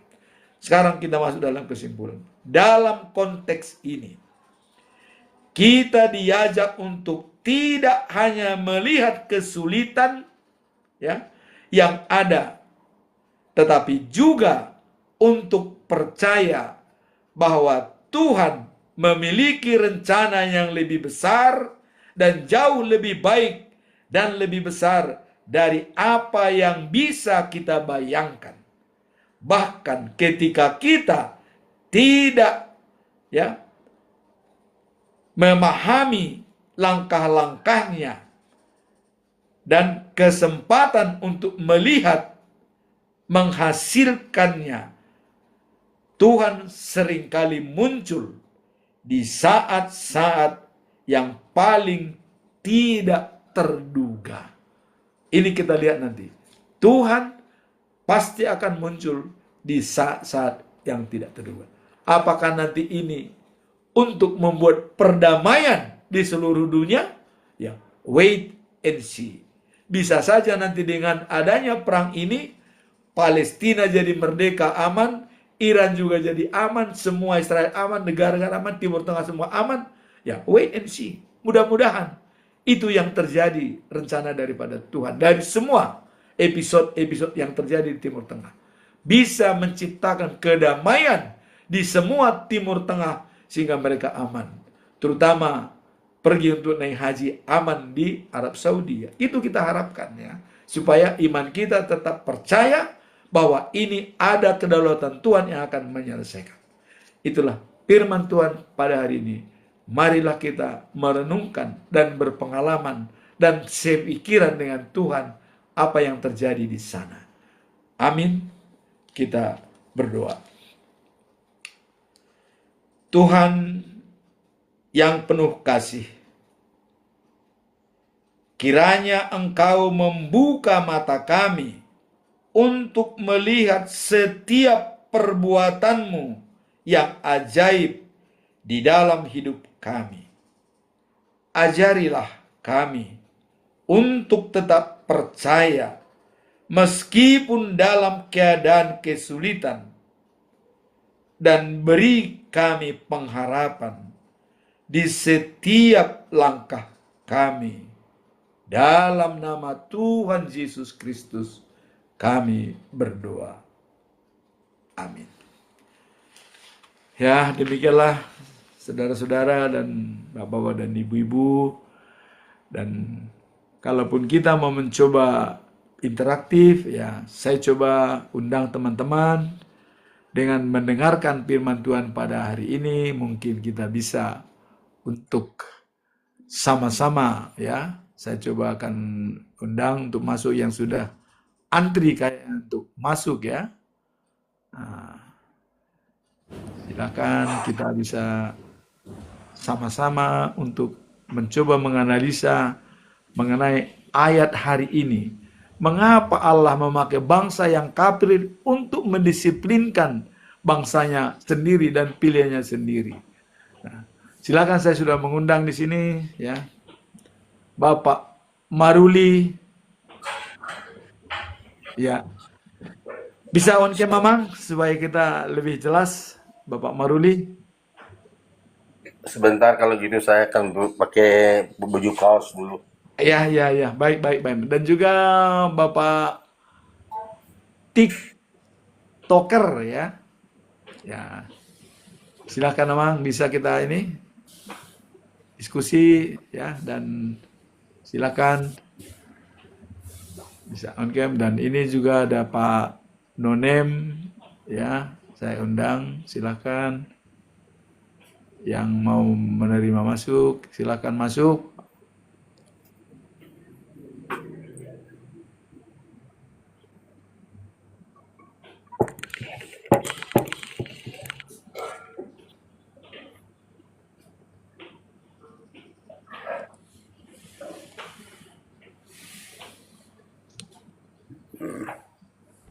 Iya, salam. Salam Pak Selamat, Maruli. selamat pagi tulang. Selamat pagi ya. Tuhan berkati ya. Kenapa saya panggil tulang? Karena Ya. saya dilahirkan dari boru saragi. Oh, iya ya, terima kasih. Boru sitio. Pur Sitio ya. Iya, Iya. Iya. tadi saya simak apa yang sudah Bapak uraikan yang terambil dari Habakuk 1 ayat yang keberapa tadi, Pak? Ayat yang kelima, ayat yang Ayat kelima. yang kelima ya. Iya, Dari iya. Habakuk 1 ya. Iya. Iya. Saya coba mengulangi kembali ya Boleh. kalimatnya Ya, ya. untuk demi pahaman kita boleh, Mang, boleh. Nah, penghukuman yang dijalankan oleh orang Kasdim. Kira-kira Ya. begitu ya judulnya. Lihatlah di antara bangsa-bangsa dan perhatikanlah. Jadilah heran dan tercengang-cengang sebab aku melakukan sesuatu pekerjaan dalam zamanmu yang tidak akan kamu percayai jika diceritakan. Ini Iya. suatu ayat yang luar biasa ini. Betul, Pak. Ya, Habakuk juga nabi-nabi aja bingung, Mang. betul. Jadi kalau kita lihat sini, kata aku itu huruf besar A berarti adalah pribadi Allah. Iya, benar. Iya. Dan pernyataan ini sudah menjadi pernyataan yang tidak bisa digugat lagi atau ditafsirkan lagi, sebab di akhir dari ayat ini ada dikatakan sesuatu yang tidak bisa diceritakan. Iya, Iya, susah diceritakan, Mang ya. susah, memang sangat susah. Tetapi kenapa itu terjadi sama salah satu suku bangsa Israel yang tuntas, Yehuda? Iya. Iya. Jadi kalau saya melihatnya seperti seuraian dari Bapak, ya ada memang dari kehidupan suku bangsa Yehuda ini yang sudah menjauh dari kedekatannya kepada Tuhan. Betul, menyembah berhala, iya. Iya, sebab kenapa? Bahwa Yehuda, bagian dari suku Israel, ada menjadi suku pilihan Iya, dari segala bangsa. Tentu dengan sendirinya kita tahu persis bahwa Tuhan itu maha pencemburu. Nah, yang dimaksud dengan pencemburu, ya, Tuhan itu tidak mau diduakan oleh umat yang menjadi pilihannya. benar sekali ya, Mang, benar sekali. Iya. Betul. Jadi sehingga kejadian yang pada cerita ini, pada kisah di Nabi Habakuk ini memang menjadi satu teguran. Nah, teguran itu segala cara dibuat oleh Tuhan. Iya. Jadi kalau dikaitkan dengan pada masa sekarang ini, Bingung kita. bingung. Siapa yang benar? Kita tidak mengerti dan tidak tahu dari mana awalnya ini. Iya, betul lah, Mang. Betul sekali, betul. Nah, dan kita pun tidak tahu akhirnya seperti apa. Iya. Dan seolah-olah di sini mengadu Tuhan ini kan, Tuhannya Iran, Tuhannya Israel, Tuhannya Amerika ya kan, diadu nih. Ya, karena yang saya maksud di sini, ya, memang artinya Tuhan sendiri mengatakan apa yang ada pada pikiran manusia tidak sama dengan pikiranku, kata Iya, Tuhan. betul. Jadi apa yang menjadi keinginanmu tidak sama dengan keinginanku, demikian. Iya. Jadi memang saya sangat setuju. Di zaman sekarang ini terjadi peperangan di Timur Tengah. Itu terjadi antara Iran, Israel dengan Amerika. Jadi saya sangat setuju kita di luar dari bangsa yang ketiga ini yang sedang bergejolak, ya apapun kita mau ngomong apapun kita nggak bisa karena Betul. ini sudah Kedaulatan Tuhan ya. sudah seizin Tuhan dan sudah kedaulatan Tuhan. Iya, iya. Nah, karena kenapa ya?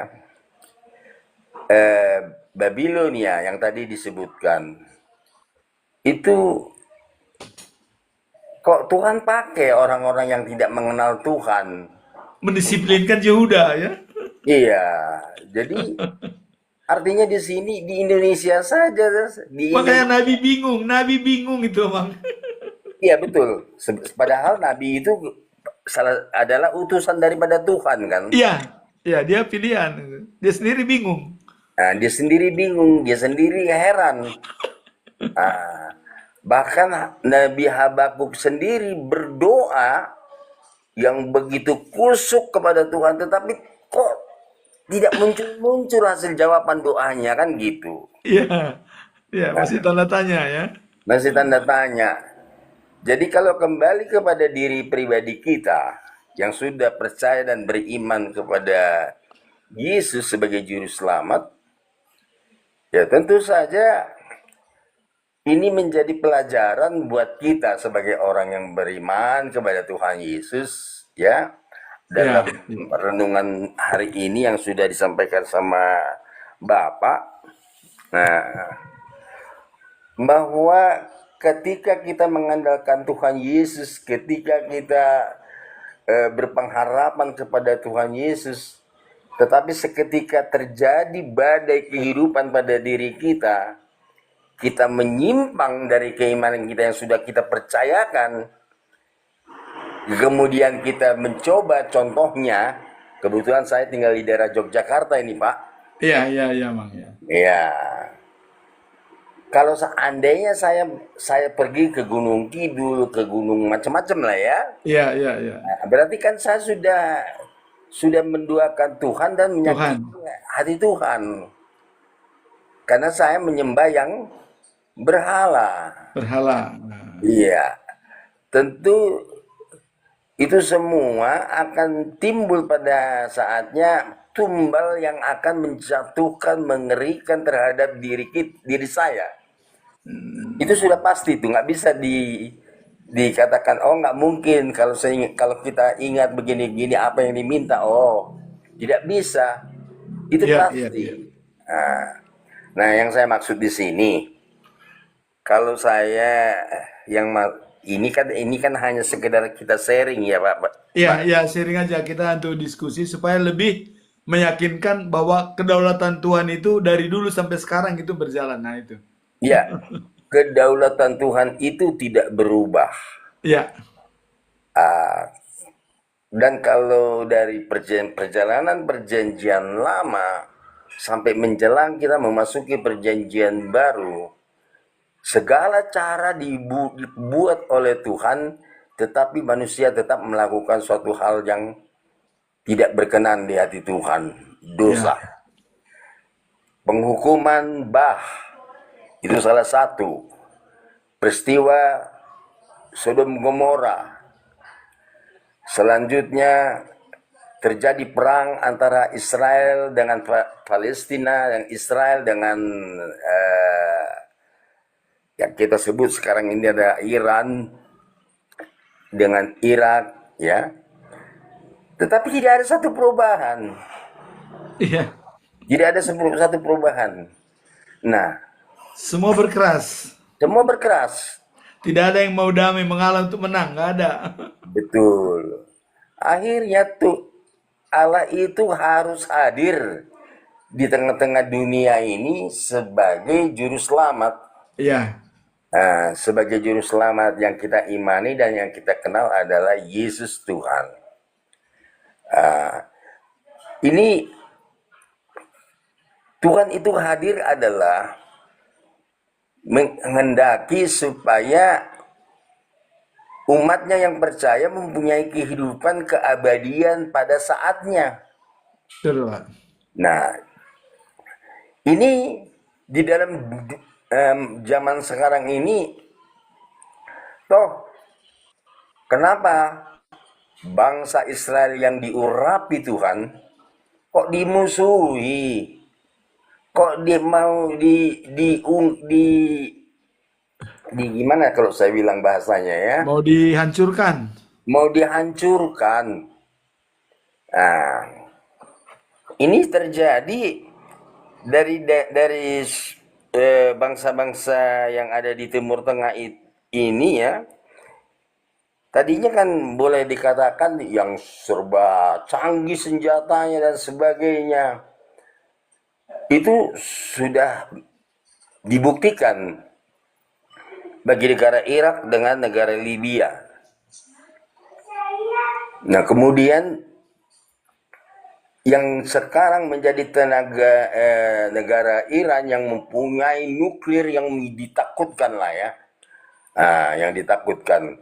Orang berpikir kalau sudah Iran mengeluarkan nuklirnya, maka dunia akan hangus, akan hancur. Itu kata kita, kata orang yang berpikir. Tetapi kata Tuhan berbeda. Beda, ya, benar. Ya, sehebat apapun senjata-senjata yang dari Iran, itu tentu saja tidak akan bisa. Ini kan gembar-gembor nih bahwa Israel udah hancur dan sebagainya. Tapi pada kenyataannya, faktanya dan buktinya kok orang di Israel itu kok artinya ada kemerdekaan yang begitu bebas bagi manusia yang ada di negara Israel. Berarti cerita-cerita yang tentang mengatakan bahwa Israel hancur itu cerita hoax. Nah, saya coba melihat beberapa kejadian-kejadian seperti banyak orang Israel, orang Iran, sehingga dia berimigran lagi, berpindah. Salah satu bagian dari negara Kanada menjadi pilihan dan sebagainya. Nah, ini satu gambaran bahwa Allah sebetulnya memperhatikan semua kejadian yang ada di dunia ini. Kenapa harus ikut sertakan Amerika? Kan begitu ya, Pak? Iya. Ya, saya bukan bicara bahwa Amerika merupakan sekutu daripada Israel, tidak. Tetapi adanya bangsa Amerika yang menjadi polisi dunia itu adalah di dalamnya boleh dikatakan 80% adalah orang-orang Israel. Karena teknologinya, karena kemajuan pengetahuannya. Kenapa sih harus Amerika ikut campur tangan? Seperti yang dilakukan oleh Donald Trump. Tapi kita nggak mau lari ke sana. Ya, kita batasi aja, Pak. Ya. Kita batasi. Jadi artinya kedaulatan Tuhan itu nyata. Tapi Itu aja mungkin yang fokus kita ya. Kedaulatan Tuhan itu nyata betul. dalam Jadi situasi pada apapun. akhirnya pada akhirnya apapun rencana Tuhan, kedaulatan Tuhan untuk kehidupan manusia itu berproses bagi manusia. Pada saatnya ketika kita bertahan, saya mau katakan di sini, coba kita lihat ini temanya di Habakuk 2. Orang yang benar akan hidup oleh karena kepercayaannya. Aku mau berdiri di tempat pengintaianku dan berdiri tegak di menara. Aku mau meninjau dan menantikan apa yang akan difirmankannya kepadaku. Ini kan artinya pada saatnya indah. Pada saatnya nanti Tuhan akan berfirman kepada kita bagi orang yang percaya. Inilah bukti aku mengasihimu, hai umatku. Artinya betul-betul kedaulatan Tuhan itu nantinya akan diperjelas oleh Tuhan itu sendiri kepada kita orang yang percaya dan beriman. Iya. Nah, jadi saya kira supaya bisa kita berbagi dengan beberapa kawan yang ada di bawah, demikian dulu ringkasan dari pendapat saya, Pak Jupiter, Pak Jupiter. Ya, ya. Dan saya berterima kasih, saya mencoba mengikuti. Nama Tuhan Yesus dipuji, Pak, dimuliakan, diagungkan selama-lamanya. Iya. Jadi dapat kita simpulkan bahwa semua kejadian di sana Tuhan hadir, ya, hadir di sana Tuhan. Iya, Kita tidak bisa menganalisa, oh ini begini, nggak bisa, sulit, karena Tuhan hadir. Makanya Tuhan dikatakan rencanamu bukan rencanaku. Apakah tidak bisa di stop oleh Tuhan peperangan itu? Bisa, Pak. Di stop aja. Di Amerika bisa. Contoh, pada saat waktu Israel melawan Palestina, ya kan? Nah, kan kereta-kereta kuda dari Palestina itu hebat-hebat semua, Pak. Angkatan perangnya, senjatanya lengkap. iya, Israel nggak punya. Nah, mereka menangis-nangis kepada Deborah kan, yang perempuan, Deborah. Deborah, berdoalah kepada Tuhan. iya, Kita udah mati nih, kita ini habis kita. Palestina di depan mata, Pak. Akhirnya Deborah menyarankan, oke, kita berdoa. Tuhan pasti mengasihi kita. Coba, dengan doa saja, Pak. Mereka berdoa, puasa 3 hari, minta Tuhan, Palestina sudah datang, kami tidak mampu melawannya. Kami serahkan kepadamu, katanya. Tuhan, apa yang terjadi, Pak? Datanglah banjir bandang, semua peralatan senjata kereta kuda itu tenggelam, kena lumpur, nggak bisa bergerak. Nggak bisa bergerak. iya, Akhirnya datang bangsa Israel dibunuh semuanya. Kalah kan. Jadi kadang-kadang sulit. Dan ini pun perang di Timur Tengah, kalau Tuhan berkehendak bisa. Bisa di stop, kenapa enggak? Pesawatnya itu bisa dijatuhkan semua ke laut, yalah. Selesai katanya, bisa. Tapi kenapa dibiarkan? Ada rencana di balik semua peristiwa ini. Makanya tadi saya bilang, siapa menjalankan karakter Allah, kasih, keadilan, dan kebenaran, dia pemenang. Walaupun dia babak belur. Nah, itu kata. Walaupun dia babak belur, tapi kalau dia menjalankan karakter Allah, kemaslahatan umat, untuk kepentingan rakyat, dan untuk kepentingan kedamaian, dia kan akan pemenang. Walaupun dia hancur. Nah, ini pesan. Menurut iman saya seperti itu, Mamangnya. Jadi artinya kita serahkanlah bahwa ini ada kedaulatan Tuhan yang lebih besar. Dan iya, kenapa negara-negara sekutu tidak mau ikut campur? Ini juga bukan tidak beralasan. Mereka membiarkan dulu kebenaran yang sebenarnya bagaimana. Supaya murni kan? iya, Itu. So kalau mereka campuri tidak murni. Tidak murni. Nah itu bisa aja Tuhan. Jangan kamu bantu. Bisa. Rusia, stop. Jangan kamu bantu. Biarkan.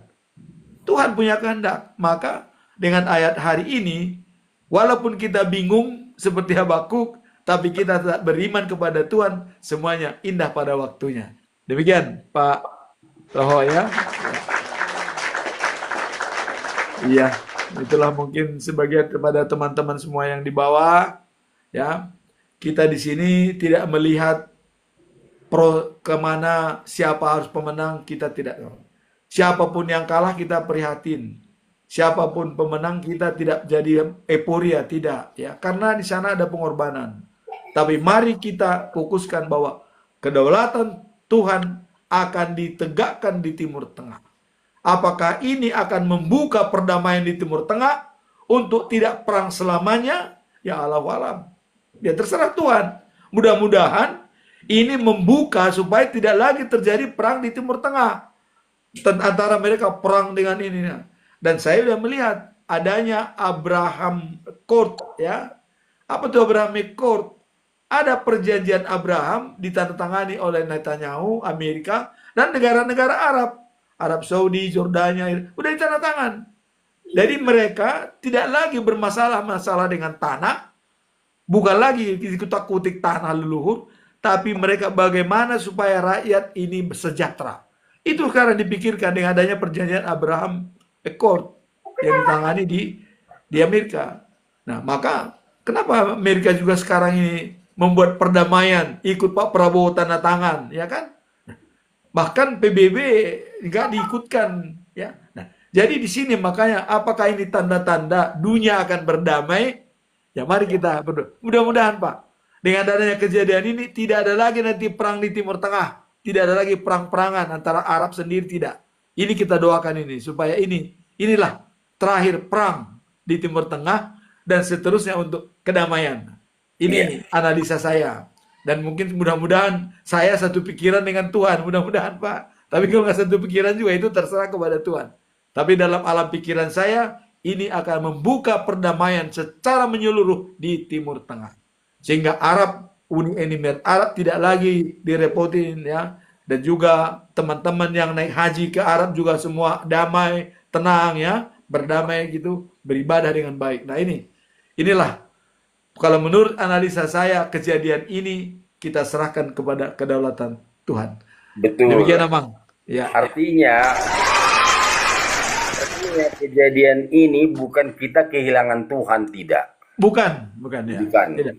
Itu salah besar kalau ada orang yang mengatakan kita ini kehilangan Tuhan, itu salah besar. Iya. Karena kita tidak tahu apa yang menjadi rahasia Tuhan. Iya, Rencana di balik Tuhan. itu ya. Yang pastinya Tuhan sudah memberikan jalan untuk kita supaya kita mengikuti apa ajarannya. Tergantung kepada masing-masing orang mau mengikuti ataupun tidak, itu hak mereka. Ya. Iya. Nah, artinya kalau kita ngobrol begini langsung tiba-tiba kita tahu-tahu ada di neraka kata yang di bawah ini, bagi saya sih saya bisa hanya tersenyum. Bukan mereka yang menentukan masuk surga atau nerakanya manusia, tetapi Tuhan. Hak prerogatif Tuhan. Iya, Tuhan. Kita hanya bisa berpengharapan meminta, sebab otoritas semuanya ada di tangan Tuhan, bukan di tangan manusia yang mengatur kehidupan iman orang. Iya. Haleluya, puji Tuhan. Ya, dan ini mari kita sapa, Mang, ada Pak Tajudin masuk. Silakan Pak Tajudin, bisa on cam Pak, kita bisa bicara ya dengan diskusi yang baik. Dan sengaja saya buka Komal ini adalah membawakan moderasi beragama tanpa merubah akidah dari masing-masing agama. Karena 6 agama itu sudah punya masing-masing akidah. Nah, demikian. Ya, Pak Tajudin silakan Pak masuk. Silakan on cam Pak.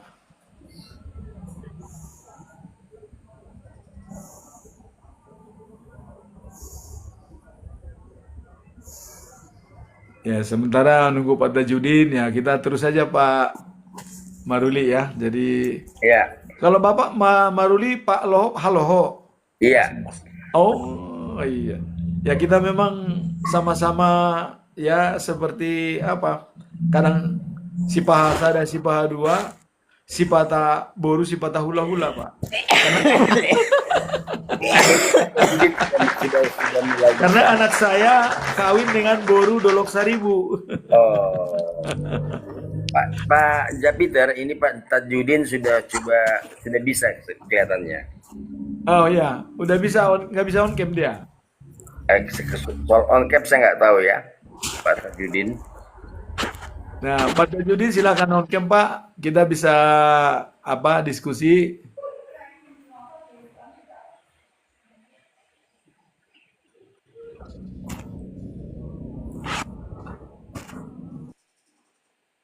Silakan Pak Tajudin. Wah, kayaknya udah turun dia. Ya oke lah. Ya, artinya salam hormatlah buat Pak Tajudin. Karena kita tadi mau mendengar barangkali ada masukan-masukan yang lebih mencerahkan, itu yang kita tunggukan. Iya, benar Pak, benar. Kita ingin ya kita pakailah dalam bulan suci ini yang hari kemenangan ini damai negeriku kan begitu kan. Iya. Berbeda-beda tapi tetap satu. Nah, itu yang perlu kita Bhinneka Tunggal Ika harus kita junjung tinggi. Amin. Gitu, Pak.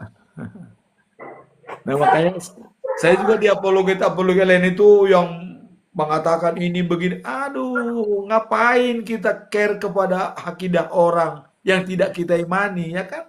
Udah aja. Kita apa yang kita imani, ya udah. Kita tidak melarang kok. Kalau mereka juga masuk surga silahkan. kita mau masuk surga tujuan silahkan. Ya, jangan, makanya moderasi beragama tidak mengganggu akidah daripada masing-masing agama. Itu yang mau Ya, kita tekankan, itu Pak. ya artinya kita menjunjung tinggi dan menghargai akidah mereka Masing-masing. Iya, masing-masing. benar, Itu. Pak, benar. Benar.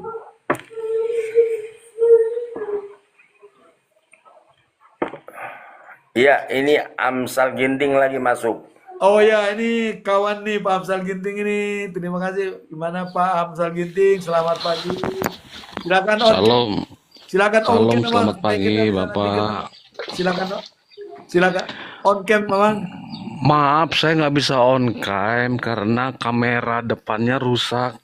Wah, Itu, Amang. Saya nggak bohong, kalau bohong kan dosa.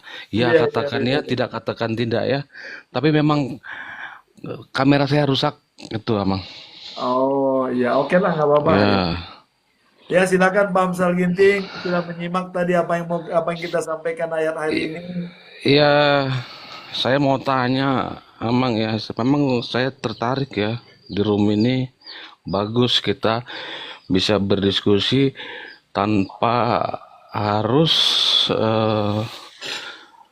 apa kita berdiskusi tapi tetap menjaga nilai-nilai toleransi umat beragama seperti itu kan. Saya Betul, bagus Pak. sekali setuju. Betul. eh saya mau tanya Amang, boleh Ya, bebas ya Amang ya? boleh, boleh, boleh, Bang. Boleh, boleh. Begini, itu kan Tuhan Yesus pernah berkata, jangan seperti mereka yang beribadah atau berdoa ya di ujung-ujung jalan agar dilihat banyak orang ya. So pamer. Pamer-pamer ya seperti itu. Nah, lalu saya berpikir, Amang. Nah, orang-orang yang buat room-room ibadah itu ya.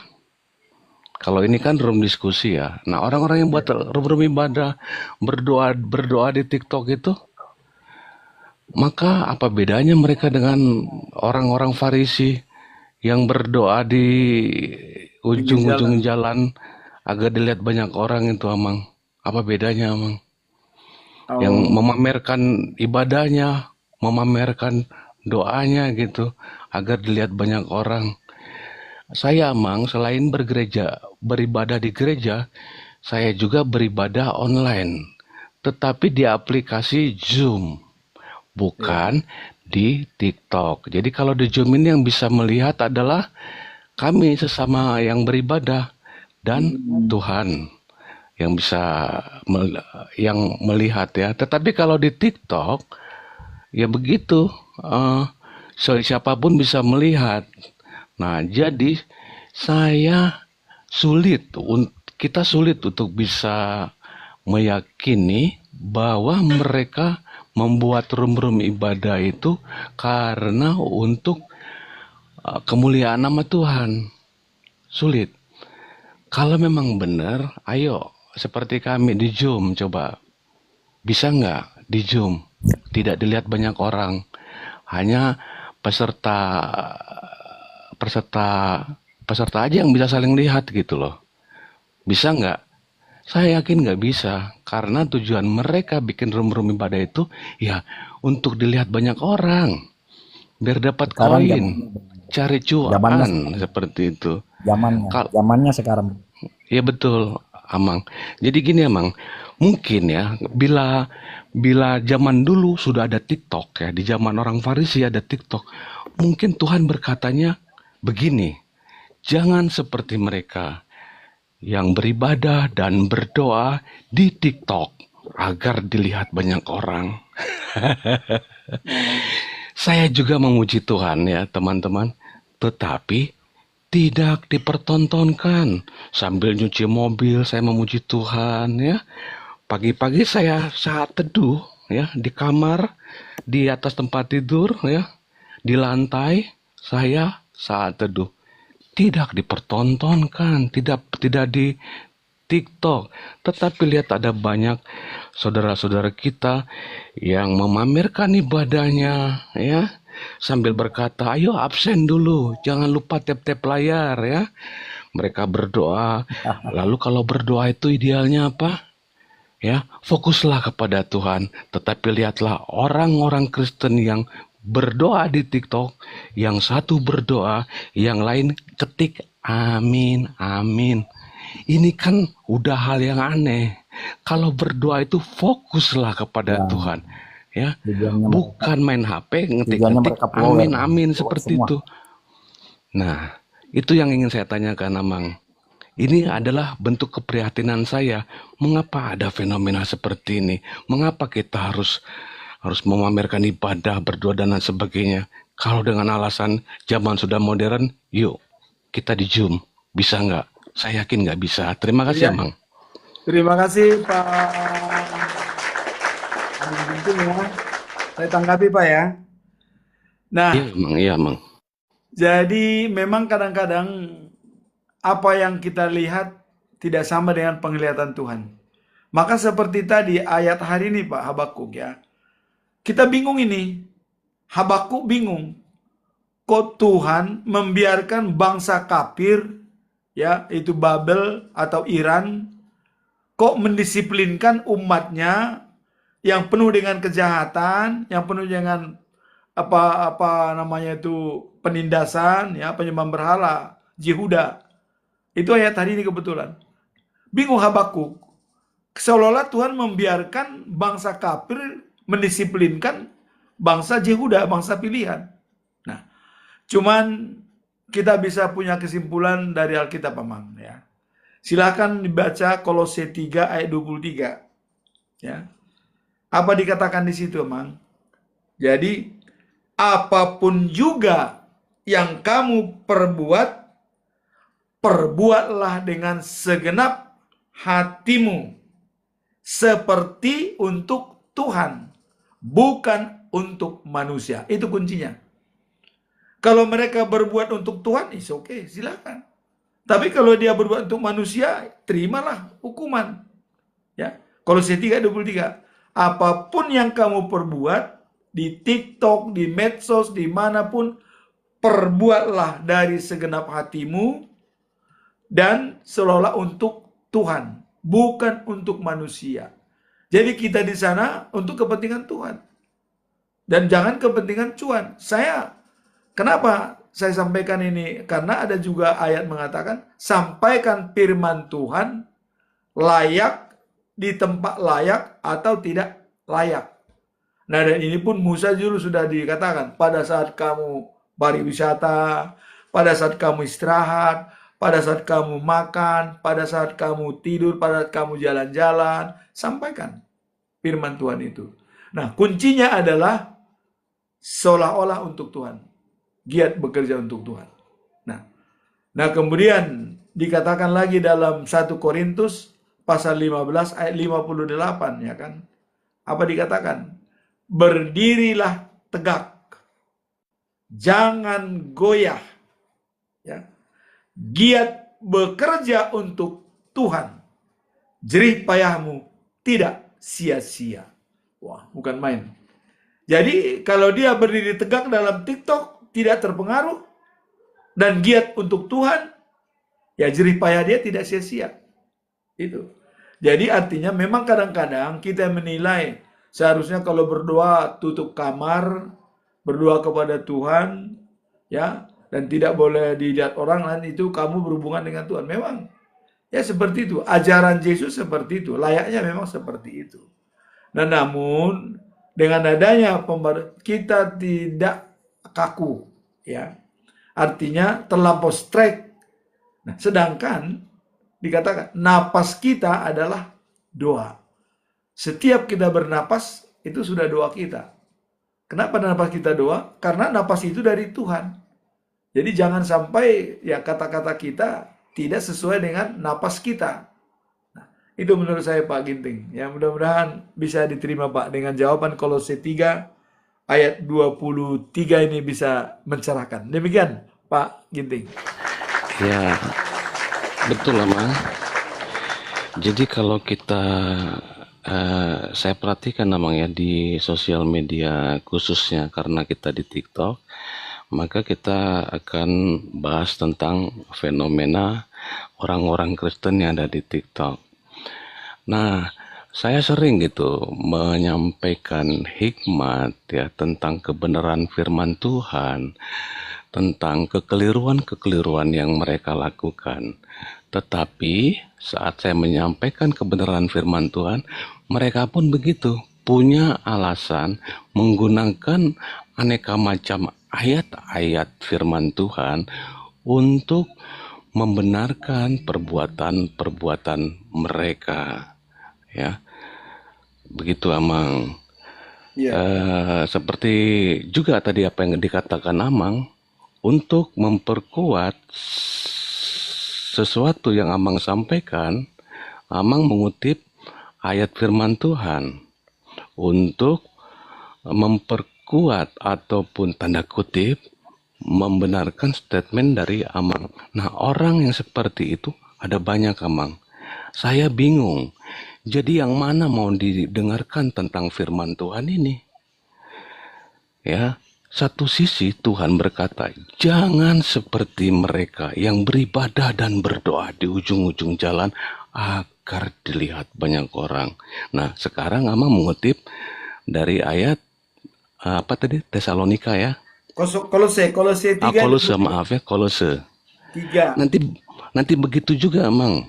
Bila saya berkata seperti ini kepada yang lain, mereka pun akan mengutip bukan lagi Kolose. Ada ayat-ayat yang lain untuk membenarkan perbuatan mereka. Jadi, bila demikian, maka perikop atau firman Tuhan yang mengatakan jangan beribadah atau berdoa di ujung-ujung jalan agar dilihat banyak orang, jangan seperti itu. Ini mau dibawa kemana gitu loh. Nah, jadi terima kasih Iya, Pak Arif gitu ya. Nah, jadi silakan misalnya kita baca dalam Amsal pasal 21 ayat 2 ya. Apa dikatakan di situ? Setiap orang adalah benar dalam pandangannya. Bapak dibenarkan dalam pandangan Amang. Benar, itu dibenarkan oleh Tuhan. Tetapi Tuhanlah yang menguji hati. Jadi kalau Bapak berpandangan itu benar kepada orang itu, dan orang itu pun berpandangan di titik dia benar. Tetapi dikatakan Tuhan yang menguji. Tuhan yang menguji. Iya, Bang. Nah, itu aja kesimpulannya, Bang. Iya, Ya. Bang. Mudah-mudahan bisa diterima dengan baik ya. Jadi, ya, Bang. Konteks yang saya sampaikan ini bukan tentang masalah beribadah saja, untuk hal-hal yang lain pun mereka banyak menggunakan firman Tuhan untuk membenarkan apa yang mereka lakukan. Iya. Mereka juga ada berkata, kita harus kembali ke Bible sesuai dengan firman Tuhan begini. Yang satu orang juga ngomong, kami juga sesuai dengan firman Tuhan.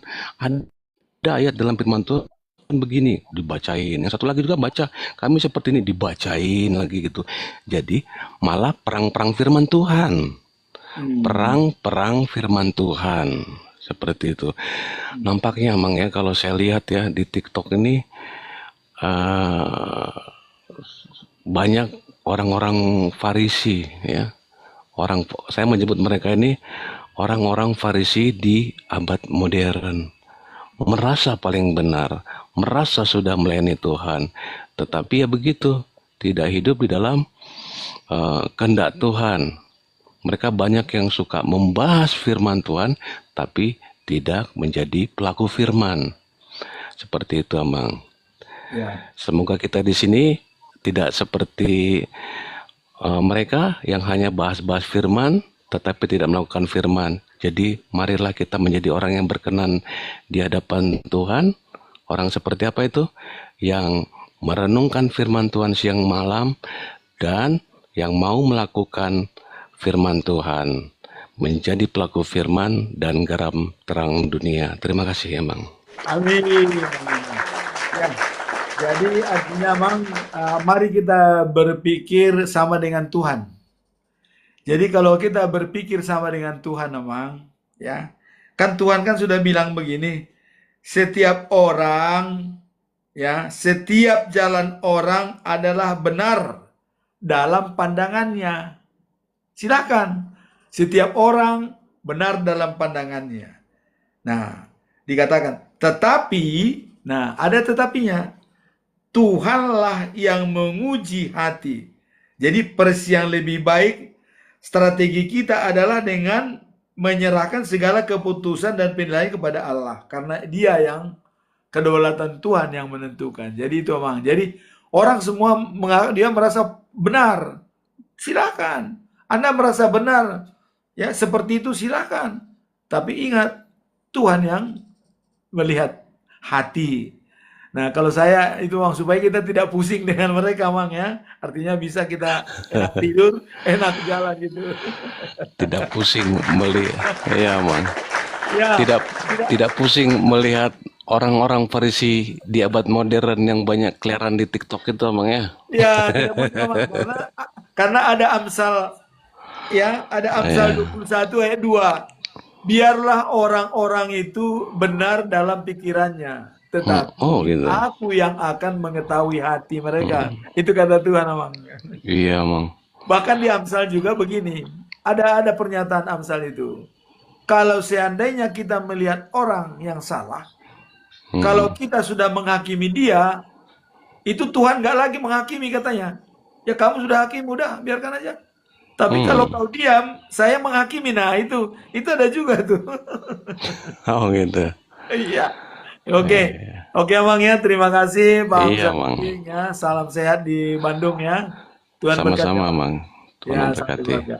Ya, kepada teman-teman, Bapak-Bapak dan Ibu, mungkin kembali ini kita akan tutup sekarang karena ini sudah dari jam 9 tadi untuk kita buka diskusi. Sekarang mungkin kita tutup, dan kalau ada hal-hal yang kurang berkenan di hati, kami sebagai host di dalam room ini mohon maaf yang sebesar-besarnya. Dan ini tetap menjaga moderasi beragama dan menjaga tidak merubah akidah dari masing-masing agama. Artinya, jangan mencampuri akidah orang. Jangan. Kalau kita mencampuri rumah tangga orang, repot. Kita tidak bisa menyelesaikan ya. Jangan meniru-niru seperti di apologet itu. Alasannya membela, tapi mencela ya. Jangan. Iya, betul, Mang. Jangan alasan membela Yesus, padahal dia melecehkan Yesus. Ya jangan. Nggak boleh. Ya, Yesus nggak perlu dibela. Betul, Mang. Orang dia punya sendiri kedaulatan sendiri. Ya seperti kejadian di Iran Israel ini. Siapa yang bisa melihat kok bisa perang Amerika, Israel, dan Iran? Tuhan mana yang benar? Tuhan mereka? Tuhan Iran, Tuhan Israel, atau Tuhan Amerika? Kan di situ kan ada dipertaruhkan itu antara 3 Tuhan kelihatannya kan. Tapi Tuhan berdaulat atas apa yang terjadi di sana. Nah, maka saya katakan mudah-mudahan dengan kejadian perang ini, semua peperangan yang terjadi di Timur Tengah selama ini selesai. Tidak ada lagi terjadi perang, sehingga aman semua. Demikian. Amin ya. Ini kita, Mang. Ya. Harapan kita demikian, Mang. Oh, Mang. Iya. Oke, Mang. Jadi kita rungkat aja dulu, Mang ya. Bisa kita berpisah Iya, dulu. siapa, Mang? Ya, dan saya akan coba tutup dulu sini. Dan Tuhan memberkati semua yang sudah tip-top, tetap layar. Dan Tuhan, kalau ada kurang berkenan, kita akan bahas di tempat yang lain nanti ya. Tidak bisa menjawab semua pertanyaan. Tadi ada di tipping-tippingan di sini. Saya sempat baca waktu menyampaikan firman, tapi nanti bisa saya analisa karena ada rekamannya semua ya. Demikian. Tuhan memberkati. Tuhan memberkati, amin. Oke, Mang.